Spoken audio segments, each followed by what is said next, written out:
علی بھائی اگلا سوال ہے، کسی ولی اللہ کی ولایت کو چیک کرنے کا طریقہ کیا ہے؟ اس حوالے سے کوئی فارمولہ ہے تو وہ بھی بتا دیں۔ عموماً کہا جاتا ہے کہ اولیاء اللہ کو نہ تو کوئی خوف ہوتا ہے اور نہ ہی غم۔ اگر ایسا ہی ہے تو دھماکے کی آواز سے بڑے بڑے علماء اور صلحاء بھی ڈر کر کیوں چونک جاتے ہیں؟ یہ تو انہی سے پوچھے نا کہ ایک سپیکر کی آواز پھٹتی ہے تو اولیاء اللہ بھی ایسے ہو جاتے ہیں، لا خوف علیہم ولا هم یحزنون۔ فارمولہ بڑا آسان فارمولہ ہے۔ اگر آپ بریلوی ہیں تو بریلویوں کے بزرگ اولیاء اللہ ہیں، اور دیوبندیوں کے بزرگ جو ہیں وہ گستاخ رسول ہیں۔ اور اگر آپ دیوبندی ہیں تو دیوبندیوں کے بزرگ اولیاء اللہ ہیں، اور بریلویوں کے بزرگ جو ہیں وہ مشرک ہیں۔ اگر آپ اہل حدیث ہیں تو بریلوی دیوبندیوں اور شیعہ کے ساروں کے بزرگ جو ہیں وہ گمراہ ہیں، اور آپ کے بزرگ اولیاء اللہ ہیں۔ اور اگر آپ شیعہ ہیں تو باقی سارے فرق جو ہیں وہ فٹے منہ ہیں، بس وہی منہ ہیں۔ یہ تو فارمولہ ہے۔ فارمولہ تو پھر اسی طریقے سے ہے۔ آج کل یہ اولیاء اللہ اور بزرگوں کی عصمتوں اور عزتوں کے جو رونے رو رہے ہیں نا، یہ آپ کو دھوکہ دے رہے ہیں۔ ہمارے بارے میں بھی کہہ رہے ہوتے ہیں بزرگوں کے بارے میں بولتا ہے نا، میں بزرگوں کے بارے میں تو بولتے ہی نہیں ہوں، اور نہ ان کو درد ہے بولنے کا۔ یہ اصل میں کہہ رہے ہوتے ہیں ہمارے بزرگوں کے خلاف بولتا ہے۔ دوسروں بزرگوں کے نام تو یہ کس طرح بگاڑ کے لیتے ہیں۔ ابھی یہ پچھلے دنوں میرا کلپ جو عمران خان صاحب کے بارے میں چڑھا، یہ جو ان کی سٹیٹمنٹ آئی تھی، جس میں میں نے احمد بریلوی صاحب کے ترجمہ پڑھ کے بتایا کہ انہوں نے کیا الفاظ استعمال کیے ہیں قرآن کے ترجمے میں، تو اب نیچے وہ دیوبندی الحدیثوں نے کمنٹس کیے ہیں یہ اعلیٰ حضرت نہیں ہے، کالا حضرت ہے۔ تو آپ کے کہنے سے کون سا مان لینا ہے؟ کروڑوں لوگ تو ان کو اعلیٰ حضرت ہی مان رہے ہیں۔ ٹھیک ہو گیا۔ اشرف تھانوی صاحب کو اگر کروڑوں لوگ حکیم الامت مانتے ہیں تو ان سے زیادہ کروڑوں لوگ ان کو کہتے ہیں مریض الامت ہے۔ تو آپ کے ماننے نہ ماننے سے کیا فرق پڑے گا؟ تو یہ اولیاء اللہ اور بزرگوں کا رونا جو ہے نا، یہ رونا چھوڑ دیں، بلکہ آپ قرآن و سنت کی طرف آئیں۔ قرآن و سنت میں میرے بھائی کوئی فارمولہ نہیں ہے کہ دنیا میں آپ کسی کی ولایت کو نبی صلی اللہ علیہ وآلہ وسلم کے جانے کے بعد جج کر سکیں۔ آپ مجھے بتائیں نبی علیہ السلام کی مبارک زندگی میں بھی سورہ التوبہ میں آتا ہے کہ اے نبی، آیت نمبر 100، 101 اور 102، اے نبی علیہ السلام آپ کے اصحاب کے بارے میں یعنی ذکر ہوتا ہے کہ 3 گروہ ہیں۔ فرمایا سابقون الاولون من المہاجرین والانصار، سبقت لے گئے مہاجرین انصار جو سب سے آگے چلے گئے۔ اچھا، اور کہا وہ تو ایمان میں اعلیٰ ترین درجے کے ہیں۔ دوسرا فرمایا کہ مدینے اور ارد گرد کے لوگوں میں پکے منافق ہیں، اور ایسے منافق ہیں جن کو اے نبی تم بھی نہیں جانتے۔ آج کے دور کے وہ اولیاء اللہ ہیں کیونکہ قانوناً وہ صحابی ہیں، اور یہ کہتے ہیں کہ ایک عام صحابی کے پاؤں کی خاک جو ہے نا وہ غوث کتب سے افضل ہے۔ تو ظاہر جب نبی علیہ السلام بھی نہیں جانتے کہ وہ کون ہے تو ظاہر غوث کتب سے افضل ہے وہ تو اللہ کو پتہ ہے۔ اور تیسرا فرمایا ملے جلے اعمال کرنے والے ہیں، اللہ تعالیٰ ان کو دیکھے گا۔ یعنی مسلمان تو ہیں لیکن ان سے برائیاں بھی ہو رہی ہیں، اچھائیاں بھی ہو رہی ہیں، یعنی کمزور درجے کے مسلمان ہیں۔ ہمارے ساتھ کمپیئر کرتے ہوئے نہیں، سیدنا ابوبکر، عمر، عثمان و علی رضی اللہ عنہم اجمعین کے ساتھ کمپیئر کرتے ہوئے ان کے ساتھ۔ تو یہ 3 کیٹیگریز وہاں پہ بیان ہوئی ہیں۔ آج کے دور میں کوئی شخص کسی کو ولی اس طریقے سے ڈکلیئر نہیں کر سکتا۔ اس زمانے میں بھی جو اولیاء اللہ تھے نا، ان کو ڈکلیئر کرنا بھی وحی کے ساتھ تھا، اور اگر وحی میں نہیں بتایا گیا تو نہیں پتا۔ ٹھیک ہو گیا۔ یہ ریکارڈنگ ہو رہی ہے، آپ نے کوئی کوشچن کرنا ہے کاؤنٹر لکھ کے دے دیجیے گا، کوئی مسئلہ نہیں، بعد میں۔ آج کی دیر میں ڈیٹ کے اندر کوئی شخص کسی کے بارے میں ولی ہونے کا سرٹیفکیٹ نہیں دے سکتا۔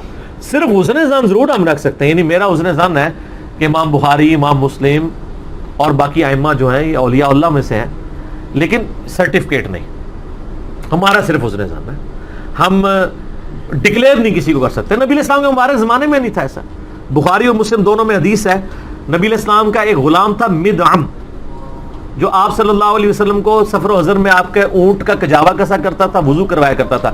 جب مر گیا تو صحابہ نے کہا یہ تو سیدھا جنتی ہے۔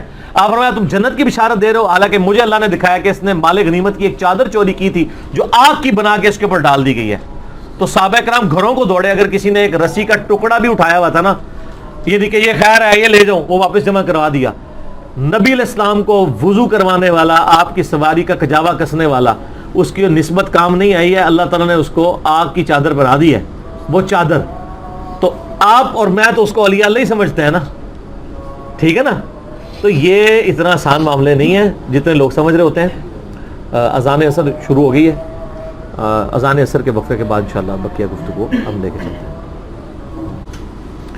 بسم اللہ والصلاة والسلام علی رسول اللہ وعلی آلہ واصحابہ اجمعین الی یوم الدین. الحمدللہ آج 23 جون 2019 کو سنڈے کے دن علمی و تحقیقی مجلس نمبر 69 میں ہم اپنی گفتگو کو وہیں سے سٹارٹ کرتے ہیں جہاں پہ ہم نے اذان عصر کے وقفے میں اس گفتگو کو چھوڑا تھا.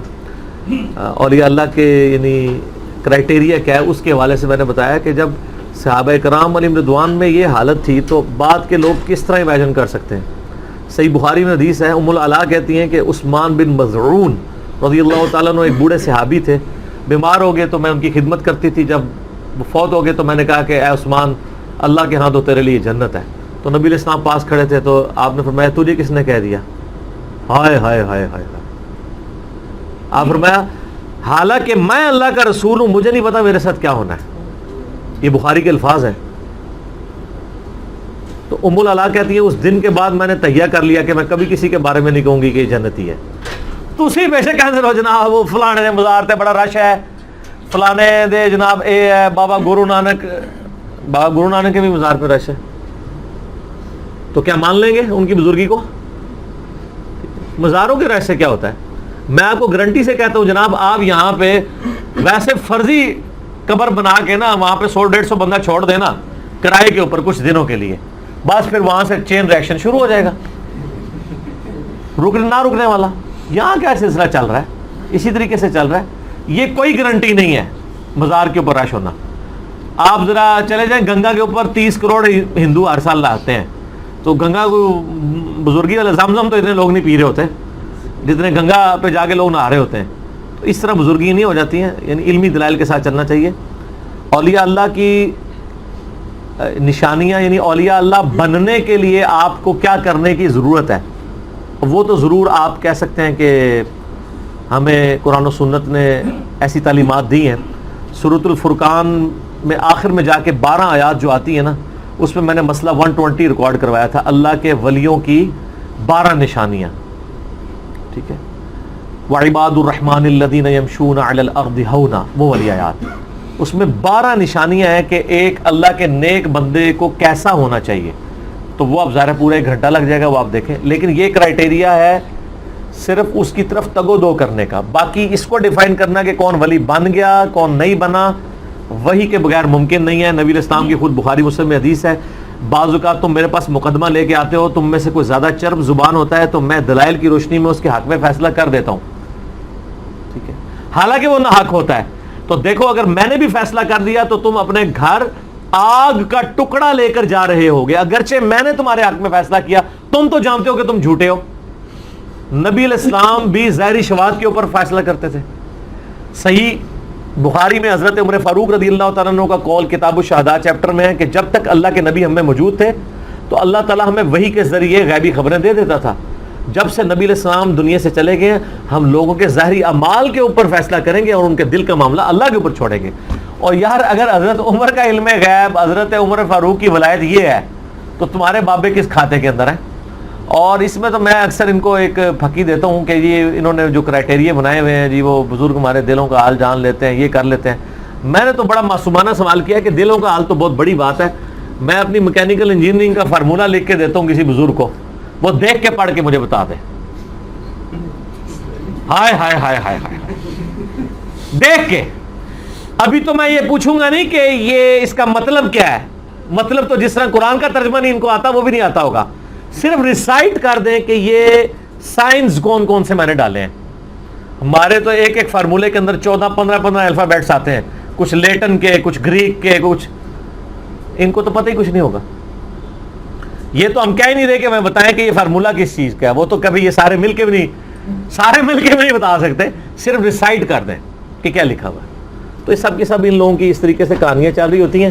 باقی یہ سوال جس نے کیا بہت زبردست ہے کہ اگر اولیاء اللہ کو کوئی خوف بھی نہیں ہے, کوئی غم بھی نہیں ہے, اس کا مطلب یہ لیتے ہیں جو, تو پھر تو جب اولیاء اللہ کے پاس اچانک چھوٹا سا اگر جو ہے وہ پٹاخہ چھوڑا جائے تو ان کو یوں نہیں کرنا چاہیے, لا خوف علیہم ولا. ایسے آپ کا کیا خیال ہے, ہوگا کہ نہیں؟ سارے ایسے کریں گے نا, کریں کیوں نہیں کریں گے, یہ انسانی جبلت ہے.